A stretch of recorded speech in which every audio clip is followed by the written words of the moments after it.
வணக்கம் நண்பர்களே. இன்னும் ஒரு இனிய காலை பொழுதில் தீதும் நன்றும் நிகழ்ச்சியில் உங்களை சந்திப்பதில் மிக்க மகிழ்ச்சி அடைகிறேன். இந்த உலகத்தில் எத்தனை விதமான கொடுமைகள் இருக்கிறதோ, தீமைகள் இருக்கிறதோ, அதற்கு எதிரான போராட்டங்களும் தொடர்ந்து இருந்து கொண்டிருக்கின்றன. நாம் ஒவ்வொரு நாளும் அத்தகைய போராட்டங்களை பற்றியும் அதற்கான முக்கியத்துவம் தரக்கூடிய நாட்களை பற்றியும் நாம் பேசி வருகிறோம். அந்த வகையில் பார்க்கிற போது இன்றைக்கு மிக முக்கியமான ஒரு நாள். இந்த ஜூன் 19 ஐநா மன்றம் எதற்கான நாளாக அறிவித்திருக்கிறது என்று சொன்னால், international day for elimination of sexual violence in conflict என்கிற ஒரு தினமாக அறிவித்திருக்கிறது. இது எதை குறிக்கிறது? போர்க்காலங்களில் நிகழக்கூடிய பாலியல் குற்றங்களை, பாலியல் வன்முறைகளை ஒழிப்பதற்கான ஒரு தினமாக இந்த தினம் கொண்டாடப்படுகிறது. ஐநா மன்றத்தினுடைய 1820 திருத்தம் இதை வலியுறுத்துகிறது. அப்போ அந்த திருத்தம் ஏற்றுக்கொள்ளப்பட்டு 2015 ஆண்டு முதல் இந்த போர்க்காலங்களில் பாலியல் வன்கொடுமைகளை தடுத்து நிறுத்துகிற தினமாக, ஒழிப்பதற்கான தினமாக இந்த நாளை பின்பற்றி வருகிறோம். பொதுவாக போர்க்காலங்களில் நடக்கக்கூடிய பாலியல் குற்றங்கள் என்பது அது வெறுமனே தன்னிச்சையாக நடக்கக்கூடிய குற்றங்கள் அல்ல என்று வரையறுக்கிறார்கள். யுத்தத்தில் யாருக்கு எதிராக யுத்தத்தை நடத்துகிறார்களோ அப்படி நடத்துகிற போது இராணுவமோ அல்லது அவர்கள் ஆதரிக்கக்கூடிய கலகக்காரர்களோ அவர்கள் ஒடுக்க விரும்புகிற சமூகத்தைச் சேர்ந்த பெண்களையும் சிறார்களையும் சிறுமிகளையும் அவர்கள் பாலியல் வன்கொடுமைக்கு ஆளாக்குவது என்பது அந்த சமூகத்தை இழிவுபடுத்துவதற்காகவும், அந்த சமூகத்தை உளவியல் ரீதியாக பலவீனப்படுத்துவதற்காகவும், அவர்களை அவமானப்படுத்துவதற்காகவும் தான் இது மேற்கொள்ளப்படுகிறது. இது ஒரு போர்க்கால யுத்த முறையாக, போர்க்கால வழிமுறையாகவே பின்பற்றப்படுகிறது. இன்னும் சொல்லப்போனால் மணிப்பூரில் நாம் பார்த்து கொண்டிருக்கிறோம். 2 இனக்குழுக்களுக்கிடையே நடக்கக்கூடிய அந்த யுத்தத்தில் ஏராளமான பெண்கள் பாலியல் வன்கொடுமைக்கு ஆளாக்கப்படுகிறார்கள். இந்த வன்கொடுமைக்கு பின்னால் இருப்பது பாலியல் சார்ந்த நோக்கம் மட்டுமல்ல, அந்த சமூகத்தை தாக்குவது, இழிவுபடுத்துவதற்கான ஒரு களமாக பெண் உடல் பயன்படுத்தப்படுகிறது என்பதுதான் உண்மை. நாம் இலங்கையிலும் கூட அப்படிப்பட்ட ஒடுக்குமுறைகள் அங்கு ஈழத்தமிழர்களுக்கு நடத்தப்பட்டதை நாம் அறிவோம். உலகம் முழுக்க நீங்கள் பார்த்தீர்கள் என்றால் ஆப்பிரிக்க நாடுகளில் நடந்த பல போர்கள், ருவாண்டா, போஸ்னியா போன்ற பல நாடுகளில் நடந்த யுத்தங்கள், ஈராக் போன்ற நாடுகளிலெல்லாம் யுத்தங்கள் நடக்கிற போதெல்லாம் இதுபோன்று பெண்கள் மிகப்பெரிய பாலியல் வன்கொடுமைகளுக்கு, சிறார் சிறுமிகள் மிகப்பெரிய பாலியல் வன்கொடுமைகளுக்கு ஆளாக்கப்பட்டார்கள் என்பது கடந்த கால வரலாறு மட்டுமல்ல, நிகழ்கால வரலாறும் கூட.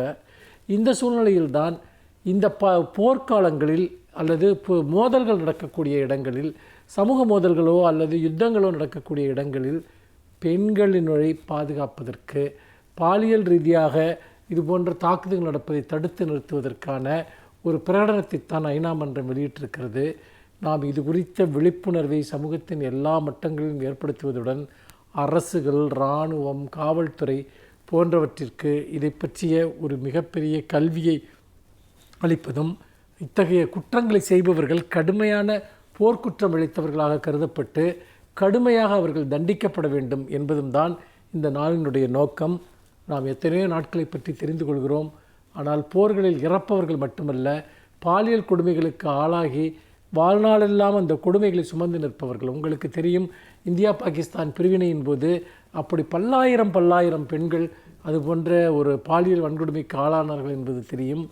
இதையெல்லாம் தடுத்து நிறுத்துகிற போதுதான் இந்த உலகத்தில் நீதி என்பதற்கும் சமாதானம் என்பதற்கும் ஒரு பொருள் இருக்க முடியும். அதற்கான தினம்தான் இந்த தினம். மீண்டும் இன்னும் ஒரு புதிய சிந்தனையோடு உங்களை சந்திக்கிறேன். நன்றி, வணக்கம்.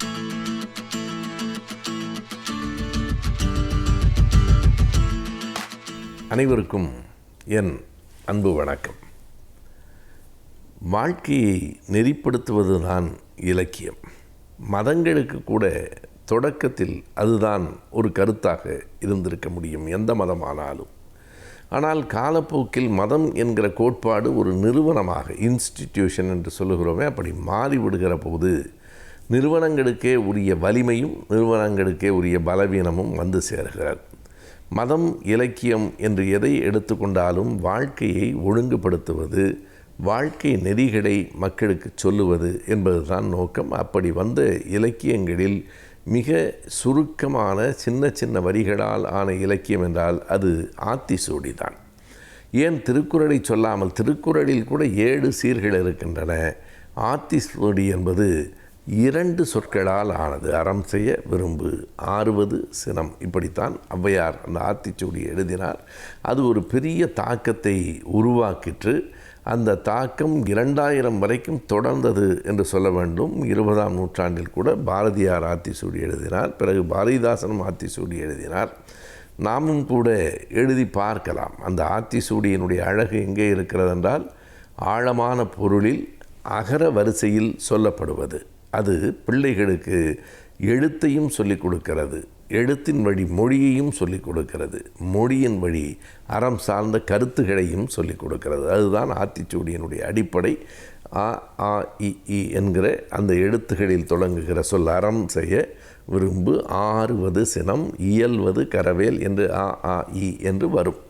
அதே போல இன்றைக்கு தேவையாக என்ன இருக்கிறது என்பதை நாம் மிக பெரும் புலவர்களுக்காக காத்திருக்க வேண்டியதில்லை. நாமே அடுத்த தலைமுறைக்கு மிக இயல்பாக இப்படி சொல்லலாம் என்று தோன்றுகிறது. அன்பில் ஆழம் கொள். நமக்கு மிக தேவையானது இன்றைக்கு வாழ்க்கையில் மன உளைச்சலில் தான் பலரும் இருக்கிறார்கள். இயந்திரங்களோடு இயங்குவது வேறு, இயந்திரமாகவே நாம் இயங்கிக் கொண்டிருக்கிறோம். அப்படி இல்லாமல் அன்புடையவர்களாக யாரிடத்திலும் எவரிடத்திலும் நாம் அன்பு செலுத்துகிறவர்களாக இருக்க வேண்டும். அன்பிலே ஆழம் கொள், ஆசையில் அளவு வை. அன்பு வேண்டுமானால் அளவற்றிருக்கலாம், ஆசை அளவோடு தான் இருக்க வேண்டும். ஆசை என்பதற்கு எல்லை இல்லை, அன்புக்கு எல்லை இல்லை, அறிவுக்கு எல்லை இல்லை. ஆனால் இவற்றுள் எதற்கு நாம் எல்லையை வகுத்து கொள்ள வேண்டும் என்றால், அன்பிலே ஆழம் கொள், ஆசையில் அளவு வை. இயங்குதல் வாழ்க்கை எப்போதும் என்றைக்கும் இயங்கிக் கொண்டே இருக்க வேண்டும். என்ன செய்ய முடியுமோ அதை செய்து கொண்டிருக்க வேண்டும். இயங்குதல் வாழ்க்கை, முடங்குதல் மரணம் என்பதை நாம் நினைத்து கொள்ள வேண்டும். எப்போது நாம் எந்த செயலும் செய்யாமல், எதனையும் படிக்காமல், எதையும் பேசாமல், எந்த வேலைக்காகவும் உழைக்காமல் நாம் வெறுமனே இருக்கிறோம் என்றால், இருக்கிறோம் என்பதே பொய், இல்லை என்பதுதான் உண்மை. எனவே தொடர்ந்து இயங்குதல் வாழ்க்கை. ஈன்றவரை நினைவில் வை, ஈன்றவர்க்கு நன்றி செய். ஈன்றவர்களுக்கு பெற்றவர்களுக்கு நன்றி செய்வதும், பெற்றவர்களை நினைவில் கொள்வதும், பெற்றவர்களை பேணி பாதுகாப்பதும் இயல்பாக எந்த ஒரு மனிதனுக்கும் உரிய குணம். அது ஏன் மனிதனுக்கு என்று சொன்னால், விலங்குகளுக்கு அப்படி ஒரு குணமும் இயல்பும் இருக்க வாய்ப்பு உண்டா என்று தெரியவில்லை. ஆனால் விலங்குகளும் கூட தங்கள் குட்டிகளிடத்தில், தங்கள் குஞ்சுகள், பறவைகளிடத்தில், கன்றுகளிடத்தில் அன்பு காட்டுகின்றன. ஆனால் அவை வளர்ந்ததற்கு பிறகு தங்கள் பெற்றோர்களை நினைவு வைத்துக் கொள்கின்றனவா என்று சொல்ல முடியாது. ஆனால் மனிதர்களுக்கு அது ஒரு அடிப்படை குணமாக இருக்க வேண்டும். ஈன்றோர்க்கு நன்றி செய். எல்லாவற்றையும் விட வாழ்வில் எந்த துன்பமும் இல்லாமல் அல்லது எதையும் எதிர்கொள்ளுகிற மனநிலை வர வேண்டுமானால் அதற்கு இந்த வரி மிக முக்கியமானதாக இருக்கும். எங்கும் எப்போதும் எதிலும் பட்டும் படாதிரு. எதிலும் பட்டும் படாதிரு, டிட்டாச்டு அட்டாச்மெண்ட் என்று ஆங்கிலத்திலே சொல்லுவார்கள். எந்த ஒன்றிலும் ஒட்டி கொள்ளாமல் இருக்கிற வரை வாழ்க்கை எளிமையாக இருக்கும். நாம் நினைவுபடுத்தி கொள்ளலாம். அன்பில் ஆழம் கொள், ஆசையில் அளவு வை. இயங்குதல் வாழ்க்கை, ஈன்றோர்க்கு நன்றி செய். எங்கும் எதிலும் எப்போதும் பட்டும் படாதிரு. ஔவையாரை போல 2 சொற்களில் அமையவில்லை என்றாலும் வாழ்க்கைக்கு தேவையான செய்திகள் இதற்குள் அடங்கியிருக்கின்றன.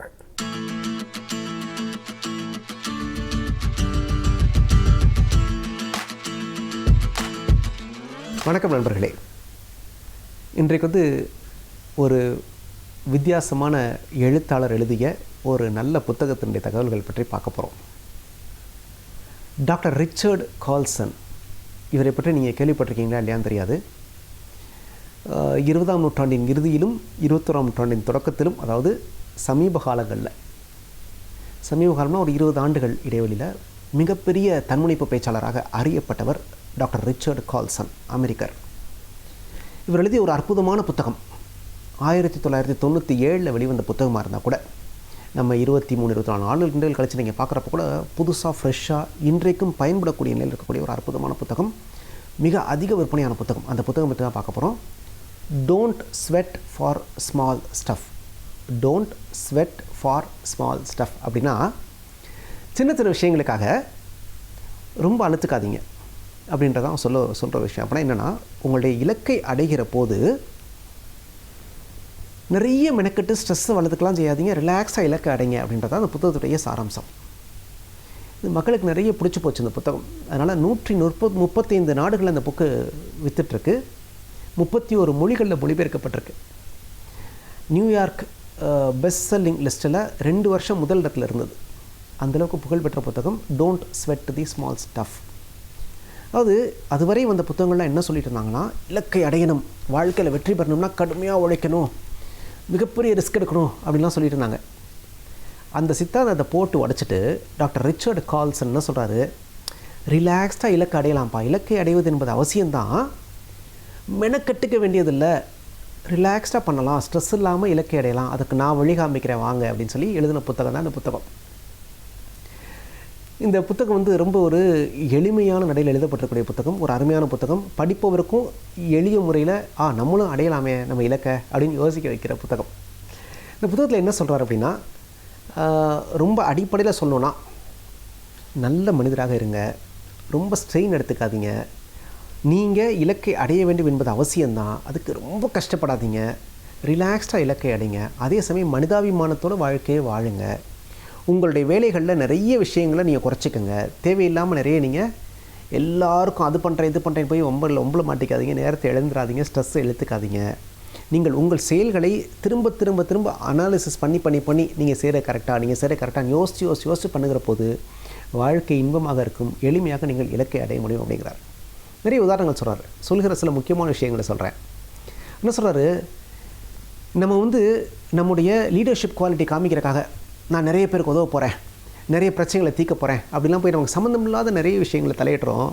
நமக்கு சம்மந்தமே இல்லாத அரசியலை பற்றி நிறைய நேரம் பேசுகிறோம், திரைப்படங்களை பற்றி நிறைய நேரம் பேசிகிட்டு இருக்கோம், நிறைய கட்ட பஞ்சாயத்து பண்ணுறோம், நிறைய பேர் நான் உதவ போகிறேன் பேர் வழின்னு போய் அவங்க பிரச்சனையில் மூக்க நுழைக்கிறோம், அவங்க அனுமதி இல்லாமல் அவங்க பிரச்சனையை தீர்க்கிறேன்னு சொல்லி அவங்களை உதவ போகிறோம். இதெல்லாம் தேவையில்லாத பிரச்சனைகளை உங்களுக்கு இழுத்து போடும், உங்களுடைய வாழ்க்கையை நிம்மதியை குறைத்து விடும். அதுக்காக பிறருக்கு உதவவே கூடாது, பிறருடைய பிரச்சனையை நீங்கள் தீர்க்கவே கூடாதுன்னா சொல்ல வரல. யாராவது உங்களை தேடி வந்தாங்கன்னா அவங்களுக்கு மட்டும் சின்ன சின்ன உதவிகளை பண்ணுங்கள். ஏன்னா அவங்களுக்கு உதவ வேண்டும் என்பது உங்களுடைய வாழ்க்கை நோக்கமாக இருக்க முடியாது. உங்கள் வாழ்க்கையில் ஒரு இலக்கு இருக்குன்னா அந்த இலக்கை அடையிறது தான் உங்கள் நோக்கமாக இருக்க முடியும். ஆக அந்த இலக்கு என்ன, அது சார்ந்து நீங்கள் பயணிக்கலாம். பயணிக்கிறப்ப ரொம்ப வேகம்லாம் தேவையில்லை, நிதானமாக ரிலாக்ஸ்டாக அந்த இலக்கை சென்றடைகிற பயணமும் இனிமையாக இருக்க வேண்டும்.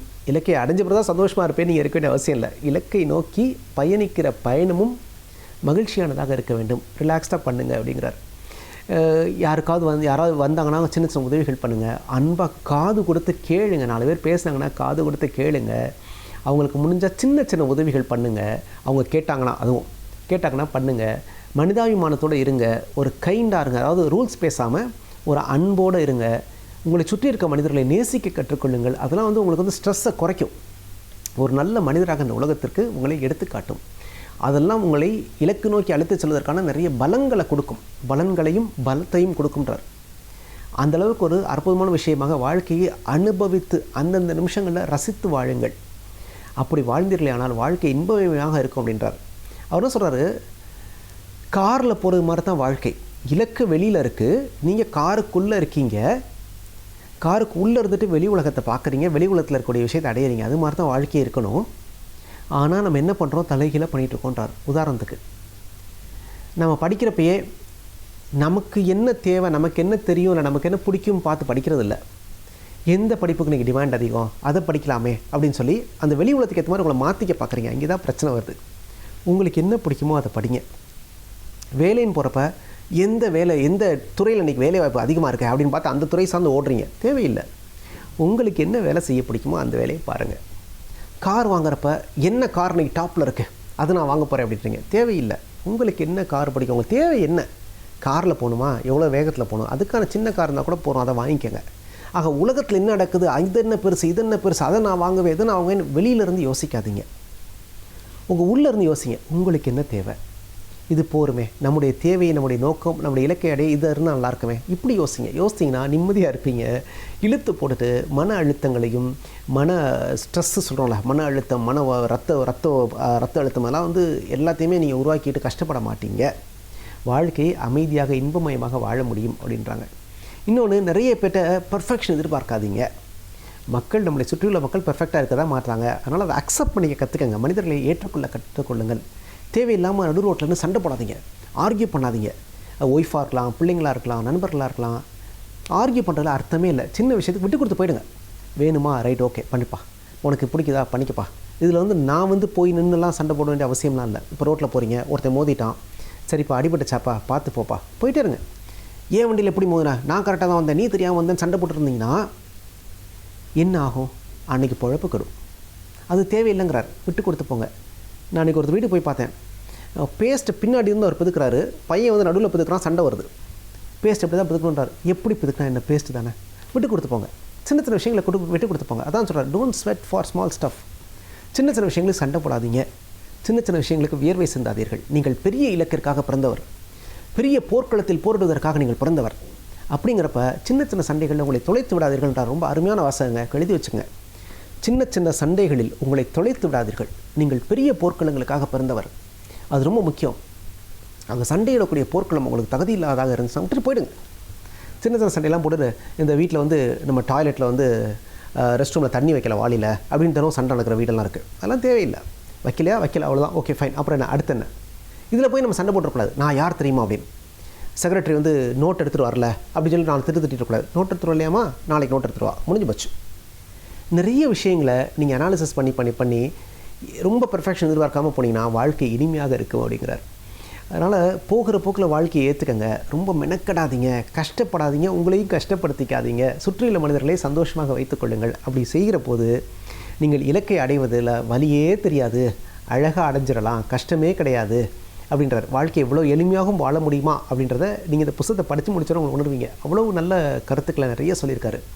சண்டை போடாதீங்க, அடுத்தவங்களுடைய பிரச்சனை தலையிடாதீங்க. அடிக்கடி நீங்கள் உங்களை கேட்டுக்கொள்ள வேண்டிய கேள்வி என்னென்னா, நான் சரியான வேலையை செய்து கொண்டிருக்கிறேனா, இல்லை நான் செய்கிற இந்த வேலை என்னை இலக்கு நோக்கி பயணிக்க வைக்குமா, என்னுடைய இலக்கை அடைய உதவுமா? இந்த கேள்வி மட்டும் அடிக்கடி கேட்டுக்குங்க. ஏன்னா ஒரு நாளில் பாதி நேரம் நம் இலக்கிற்கு சம்மந்தம் இல்லாத வேலையை செஞ்சிட்ருக்கோமா. யாரோ ஒருத்தருக்கு உதவுறது, யாரோ ஒருத்தருக்காக ஆர்கியூ பண்ணுறது, பற்றியோ பேசுகிறது, சம்மந்தமே இல்லாமல் எங்கேயோ போய் நின்றுட்டுருக்குது. இதெல்லாம் நிறைய நடக்குதான் எல்லா மனிதர்கள் வாழ்க்கையிலையும். நம்ம திரும்ப திரும்ப கேட்டுக்கொள்ள வேண்டியது, நான் சரியான வேலை செய்துட்ருக்கேனா, என்னுடைய இலக்கை அடைவதற்கு இந்த வேலை உதவுமா, இந்த சின்ன சண்டையை நான் போட்டு தான் ஆகணுமா, இது எனக்கு தேவைதானா, இதை அப்படி மாற்றி பண்ணால் எனக்கு பயனுள்ளதாக இருக்குமே. இந்த மாதிரி அடிக்கடி உங்களுக்குள்ளேயே யோசிங்க. எவ்வளோக்களோ உங்களுக்குள்ளேயே ட்ராவல் பண்ணுறீங்களோ, எவ்வளோக்களோ விட்டு கொடுத்து போகிறீங்களோ, எவ்வளோக்களோ அடுத்தவரை அனுசரித்து கொண்டு போகிறீர்களோ, அவ்வளோக்களவு வாழ்க்கை இனிமையாக இருக்கும், இலக்கையும் நீங்கள் அடைய முடியும். இதுதான் டாக்டர் ரிச்சர்ட் கால்சன் சொல்கிற விஷயம். இந்த ரொம்ப அருமையான புத்தகங்க, வாழ்க்கையில் முடிஞ்சவர்க்கா படித்து பாருங்கள். Don't sweat for small stuff. கீழே ஒரு லைன் போட்டுருக்கார், at life is full of small stuff அப்படின்றார். வாழ்க்கை முழுவதும் மாதிரி சின்ன சின்ன விஷயங்கள் தான் இருக்க போகுது. ஆனால் நம்ம சின்ன விஷயங்களுக்காக வேர்வை இழக்கக்கூடாது. நாம் பெரிய போர்க்களங்களுக்காக பிறந்தவர்கள். அதனால் பெரிய போர்க்களத்தில் மட்டுமே போரிடுவோம், மற்ற எல்லா விஷயத்தையும் விட்டு கொடுத்து போவோம், மனிதர்களை மனிதாபிமானத்தோடு அரவணைத்துக் கொள்வோம் அப்படிங்கிறது அந்த புத்தகத்துடைய ஓன்லைன். இந்த புத்தகத்தை படிங்க. ரொம்ப படித்தா மட்டும் பார்த்தாது, வாழ்க்கையிலையும் அதை செயல்படுத்தி பாருங்கள். வாழ்க்கை இனிமையாக இருக்கும், உங்கள் இலக்கையும் அடைய முடியும், நீங்களும் வெற்றி பெற முடியும். நன்றி, வணக்கம்.